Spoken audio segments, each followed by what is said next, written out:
Welcome, friends, and today I'm going to tell you the story of a girl who overcomes adversity and bullying to find love, purpose, and a happy destiny. Enjoy the story. Nina Peterson stared out the window of her senior homeroom class at George Washington High, watching happy couples stroll hand in hand through the sunny courtyard. Laughter and excited chatter about prom dresses, college plans, and spring break trips to Cancun filled the air. But Nina felt isolated from it all, trapped in a bubble of poverty and secondhand sweaters. The last time she'd had a new outfit was the first day of first grade, when Daddy was still Daddy, before Mom's accident, before everything fell apart. Now it was all she could do to keep her threadbare clothes clean and ignore the constant giggles and whispers behind her back. Especially from Brittany Thompson, reigning Queen Bee of the senior class, who now sauntered up to Nina's desk with a smirk. "Yo, Nina, I'm collecting donations for the homeless shelter downtown. Gonna toss in that dingy old rag you're wearing?" The room erupted in laughter as Nina's face burned. She grabbed her ratty backpack and bolted for the door, blinking back tears. "Nina, you come back here right now!" Mrs. Johnson's stern voice called after her. But Nina was already sprinting down the empty hallway, bursting through the heavy metal doors into the blinding sunlight. Chest heaving, she slowly walked the 10 blocks to the tiny apartment she shared with her dad. Hands shaking, she fumbled with her key and let herself in. The stench of stale beer and cigarette smoke assaulted her nostrils. Her eyes adjusted to the dim light, and she saw him passed out on the couch, surrounded by empty bottles and overflowing ashtrays.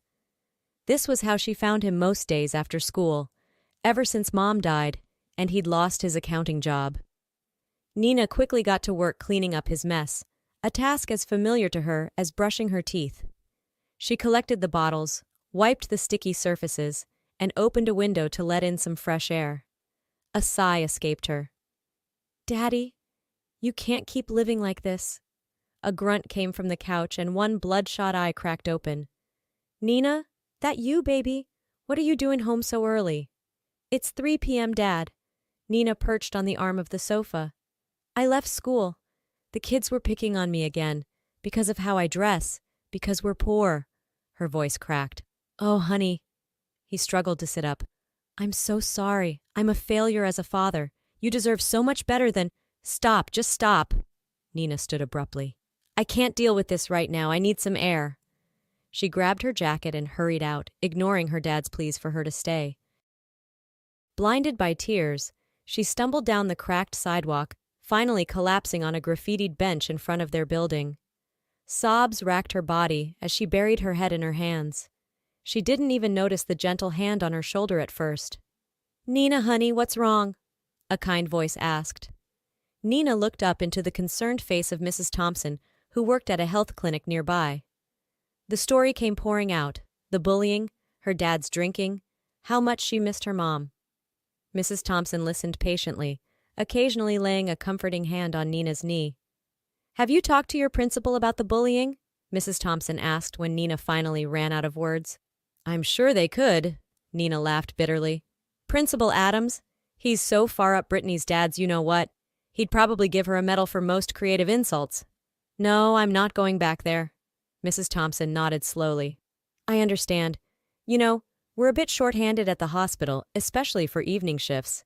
If you're interested in a part-time job—" Nina's eyes widened. A job meant money. Money meant no more second-hand clothes, no more mocking, and most importantly, no more school. She'd be 18 next week anyway. "That would be amazing, Mrs. Thompson." Mrs. Thompson smiled. "Come by tomorrow, and we'll get you set up. But Nina, promise me you'll at least consider staying in school. You're such a bright girl. I'd hate to see you throw away your future." Nina looked away. "I'll think about it," she said, knowing she wouldn't. The part-time night shift quickly turned into full-time. Nina threw herself into her work, grateful for the distraction from thoughts of school and her dad, and the $8 an hour. But her resolve faltered when she saw the shiny posters showing up all over town advertising a night to remember. Prom. Despite everything, a small part of her still yearned to go, to wear a gorgeous gown and slow dance under twinkling lights. Even if just for one night, to feel pretty, to feel normal. When she tentatively brought up the idea to Mrs. Thompson, her kindly boss immediately offered to tailor Nina's hours that week so she could attend. Buoyed by her support, Nina decided to take the plunge. She signed up, ignoring the snickers from Brittany and her crew. She saved every cent of her paychecks, comparing thrift store options online, determined to find something acceptable.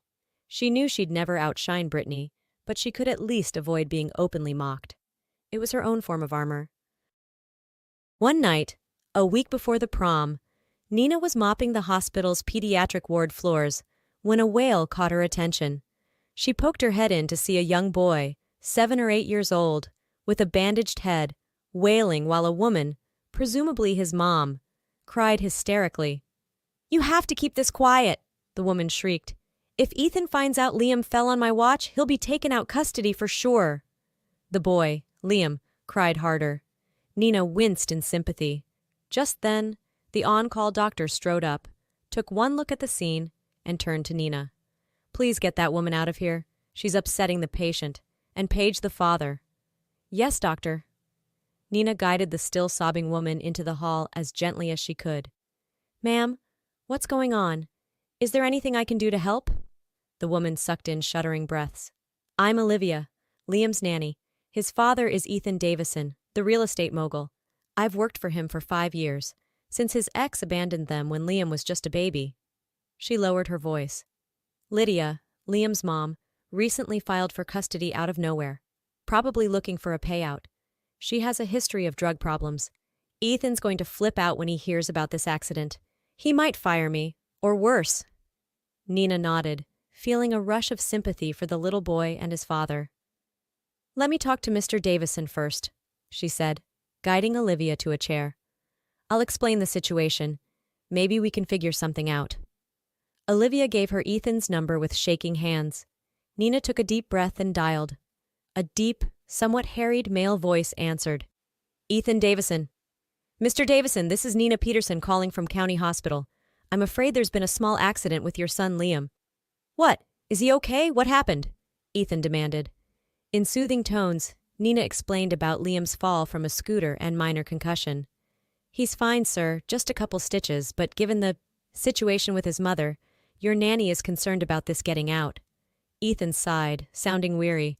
"Of course she is. Lydia will use any excuse to—" "Never mind. You're right, this needs to stay quiet. What do you suggest?" Nina bit her lip. This was way above her pay grade, but the desperation in Ethan's voice tugged at her heart. "Well, my shift ends in an hour. I could bring Liam and Olivia to my place, just until things blow over. No one would look for them there." A long pause. "You'd do that for us? For complete strangers?" Ethan asked finally. "I don't even know what to say." "Say yes," Nina said firmly. "It's the right thing to do."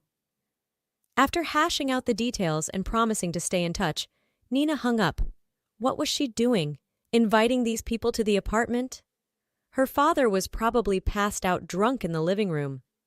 But as she gathered Liam's discharge papers, she couldn't bring herself to regret it.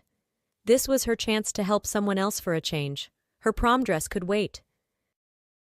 An hour later, Nina unlocked the apartment door with trepidation, praying her dad was at least conscious. To her shock, the living room was spotless. No bottles, no cigarette butts. The sour odor was gone too, replaced by the mouth-watering aroma of baked chicken. "Dad?" she called, ushering Olivia and a sleepy Liam inside. Bert Peterson poked his head out of the kitchen, looking more put together than Nina had seen him in years. Shaved, clean shirt, clear eyes. "Welcome home, honey." His eyes widened when he saw Nina's guests. She rushed to explain in a low voice. "It's a long story, Dad. They just need to stay tonight until it's safe for them to go home." To Nina's surprise, her dad just nodded. "I understand. I'm just about to take the chicken out. You and your friends wash up." Too shocked to argue, Nina showed Olivia and Liam to the tiny bathroom before confronting her father. "Dad, what? How?" Bert took her hands, his eyes shining. "Sweetheart, I heard what you said the other day about how I'm failing you. And you're right. I haven't been a father since your mom, but I'm going to change that, starting now. I called my old boss, begged for my job back. He agreed. I start Monday." Tears streamed down Nina's face as she hugged him fiercely. "I'm so proud of you," she whispered. He squeezed her tight. "I'm proud of you too, honey. I know how hard you've been working. Speaking of—" He pressed a wad of bills into her hand. "This is for you, for your prom dress. I know it's not much, but the guys at work collected contributions when they found out my little girl was going to prom." Nina stared at the money in disbelief. There had to be at least $400 here. She could get a real dress. New shoes, too. "I don't know what to say." "Say you'll take lots of pictures for your old man." Bert smiled. "Now round up our guests. Dinner's getting cold." The day of the prom arrived in a blur. True to her word, Mrs. Thompson had altered Nina's schedule and even slipped her a $50 bill for whatever pretty girls need on prom night.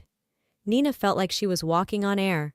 She was just about to leave for her hair appointment when she got a text from an unknown number. "I'm sending a car for you tonight. Be ready at 7. You won't be going to prom alone. Ethan." Nina's heart raced. Ethan was coming to her prom? But why? They'd texted a bit since that night last week, but she didn't think... She shook her head. "Focus, Nina." At 6:45, Nina stood nervously in the living room, hardly recognizing her reflection. Her golden hair fell in soft waves around her shoulders. Her deep blue gown hugged her curves in all the right places. She looked beautiful. Even her dad teared up when he saw her. At 7 on the dot, a gleaming black town car pulled up. The driver opened the door and out stepped Ethan in a perfectly tailored tux, followed by Liam in his own miniature version. Nina's heart stuttered. Ethan's eyes widened when he saw her. "Wow, you look... wow." Nina blushed. "What are you doing here?" Ethan smiled. "Making sure one of the most selfless people I've ever met gets the prom night she deserves." Liam ran up for a hug. "Miss Nina, you're like a princess. Don't worry, me and Daddy will make sure no one is mean to you tonight." Her eyes stung, and she quickly blinked back tears. "Then we better get going." The mood was electric when they arrived at the decorated gym, music pounding. Ethan slipped an arm around Nina's waist, leading her through the crowd of whispering, staring students, while Liam proudly held her other hand. "Who does she think she is?" Brittany's voice cut through the noise. Nina turned to see her rival gaping open-mouthed, some jock's arm slung around her shoulders. But before Brittany could say more, Mrs. Johnson appeared. "Well, don't you look lovely, Nina? And this must be your dashing date." She shook Ethan's hand. She turned to Brittany with a sweet smile. "Doesn't Nina look beautiful, Brittany? It's so wonderful to see our students overcome adversity and shine." Brittany sputtered, her face flushing an unattractive purple. With an angry huff, she tore off her prom queen sash, threw it to the ground, and stormed out of the gym. Mrs. Johnson winked at Nina. "You just focus on having a wonderful time, honey. You've earned it." With that, she melted back into the crowd of students, all of whom were now clamoring to meet Nina's mystery man.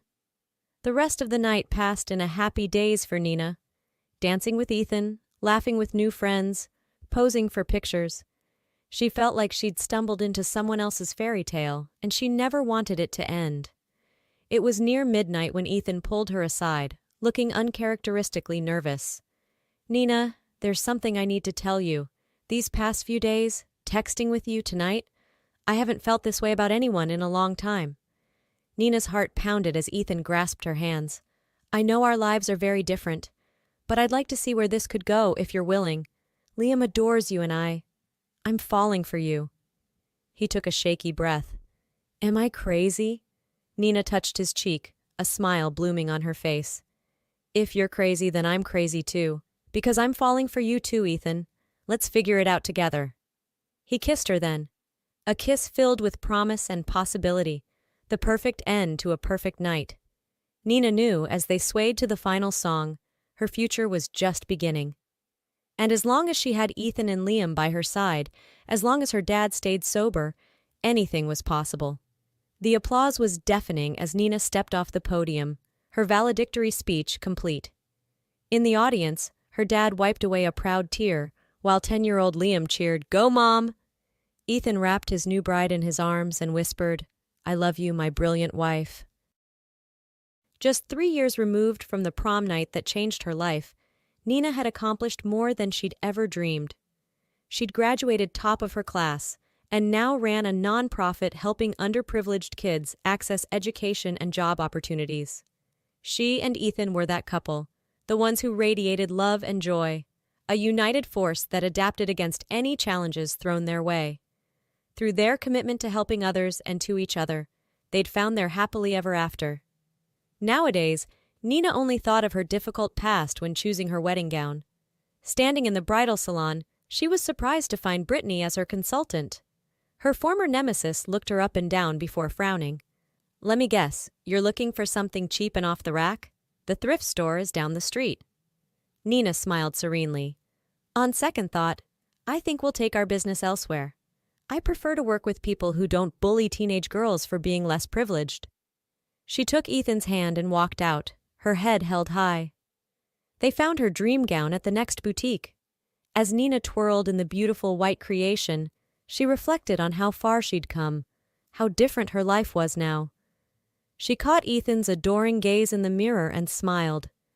This was her happily ever after, and she wouldn't change one moment of her journey in getting here.